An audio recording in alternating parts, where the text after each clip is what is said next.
Hello friend, welcome back to my channel কৃষি সঙ্গী। আরও একটা নতুন ব্লগ নিয়ে চলে এলাম তোমাদের সামনে। তো আজকে আমি চলে যাচ্ছিলাম মেলাতে, চড়কের মেলাতে। তো কী হয় শেয়ার করবো সবটাই। তো প্রথমেই টোটোতে উঠে গেছি, টোটো করে চলেছি, আর আমার সঙ্গে যাচ্ছিল শ্রীলেখা। রাস্তায় দেখো প্রচণ্ড ভিড়, সবাই দল বেঁধে চলে এসছে চড়কের মেলা দেখতে। আমাদের এখানকার চড়কের মেলার টাইম অবশ্য হাই স্কুলের মাঠেই হয়ে থাকে।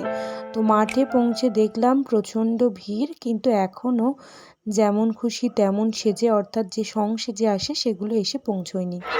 তো তারপর আমরা টুকটাক সেলফি তুলে নিলাম। দাঁড়িয়ে আছি কিন্তু সং আর আসেনি, তাই জন্য আমরা একটু অপেক্ষা করছি। ভিড় হয়েছে, মানে এত লোক সমাগম তোমরা দেখলেই বুঝতে পারবে। দেখো তাদের মনের মধ্যে এত উৎসাহ, এত উন্মাদনা, এটাই তাদের কাছে চিরকৃতজ্ঞ আমরা। সকলকে রামচন্দ্রপুর চড়ক পুজো কমিটির পক্ষ থেকে আন্তরিক অভিনন্দন জানাই। এখন আপনারা দেখছেন গোয়া জুলাই, অর্থাৎ যেমন খুশি তেমন সাজে প্রতিযোগিতা। এই প্রতিযোগিতার পরেই সন্ধ্যাকালীন সাংস্কৃতিক অনুষ্ঠানের আয়োজন রয়েছে। সকলের সেই অনুষ্ঠানে আমন্ত্রণ রইল। সকল দর্শনার্থীদের জানাই রামচন্দ্রপুর চড়ক পুজো কমিটির পক্ষ থেকে আন্তরিক প্রীতি শুভেচ্ছা অভিনন্দন। একটু পিছনে শুনে একটু ঢোকার মুক্ত এই রাস্তাটা একটু ফাঁকা রাখবেন।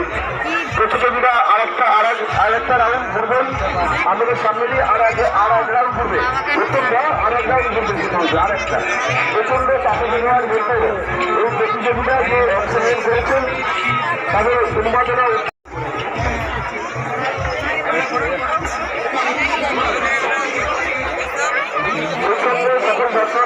যারা বাইক নিয়ে এই মাঠে বসে, স্কুলের মাঠে বসে প্রবেশ করেছেন। এই সব শেষ হওয়ার সাথে সাথে সবাই বাইক নিয়ে পার করে দেবেন। এখানে কি নাম লিখেছে চাবি দিয়ে দেওয়া হবে। যারা বাইক নিয়ে প্রবেশ করেছেন মাঠের ভিতর থেকে সকলে বাইকগুলো বার করে দেবেন।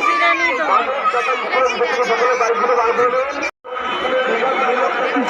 এ তো মারাত্মক করেছে, কটকটি মারাত্মক ভাই, কি লেভেল। কি লেখা আছে রে? এ কালো কালো করি কি দেখি, ও বাবা গো, ওরে দেখ রে, ভয় লেগে যাচ্ছে তো। এতে কি লেখা আছে রে? Demon hunter statue. ওরে বস্তা বস্তা নিয়ে গিয়ে কি করছে? এ অভিনয় থামিয়ে দিয়েছে।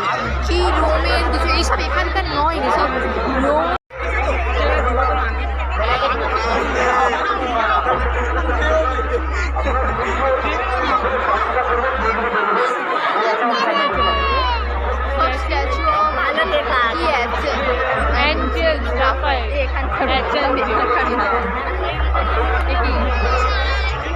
এও তো ঝাঁসি রানী, ঝাঁসির রানী লক্ষ্মী, দুটো ঝাঁসি হয়ে গেছে।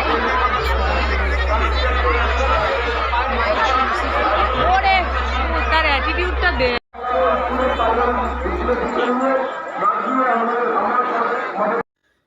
তো সবাই অত্যন্ত সুন্দর সাজ সেজেছে, এবং এত গরমের মধ্যে ধৈর্য ধরে যে সাজগুলো সেজেছে সত্যি প্রশংসনীয়। তো সাজগোজ দেখা কমপ্লিট করে আমরা চলে গেছিলাম এবার মাঠ ভেঙে মন্দিরের কাছে। এখানেই মেনলি চড়কের মেলাটা হচ্ছে। তো এখানে খুব সুন্দর একটা শিব মন্দির রয়েছে, যেটাকে কেন্দ্র করেই এই মেলাটা। আর সত্যি বাবা শিবের মূর্তিটা দেখে একদম প্রাণটা ঠান্ডা হয়ে গেল। চারিদিকে লোকে লোকারণ, এত ছোট জায়গার মধ্যে এত পরিমাণ লোক যে মানুষের একদম ভিড় লেগে গেছে। তো এখানে সুন্দর স্টেজও করা রয়েছে, রাত্রে বিচিত্রা অনুষ্ঠানের ব্যবস্থাও রয়েছে। তবে আমরা খুব তাড়াতাড়ি বাড়ি ফিরে যাব, বেশি রাত করা যাবে না। টুকটাক কিছু ফুচকা আইসক্রিম খেয়ে নেব। তো ফুচকা দোকানে এত পরিমাণে ভিড় যে একটু চান্স পাওয়া খুব মুশকিল ছিল। তাও অনেক ভিড় ঠেলে আমরা একটা দোকানে হাত বাড়িয়ে ফুচকাটা খেয়ে নিলাম। আর এদিকে বেশ অনেক ধরনের দোকান বসেছিল, কিন্তু দোকানে এই মেলাতে খুব একটা আমাদের ইন্টারেস্ট নেই, কারণ কাল থেকেই শুরু হচ্ছে গোষ্ঠের মেলা, যেখান থেকে আমরা অনেক কিছু কেনাকাটি করবো। তাই আজকে খুব বেশি ইন্টারেস্ট দেখালাম না। তো এবার এখানকার পাঠ শেষ করে আমরা রাস্তার ধারে গিয়ে একটা দোকান থেকে আইসক্রিম খেয়ে নিচ্ছি। খাওয়া দাওয়া শেষ করে আমরা টোটোয় উঠে পড়ি।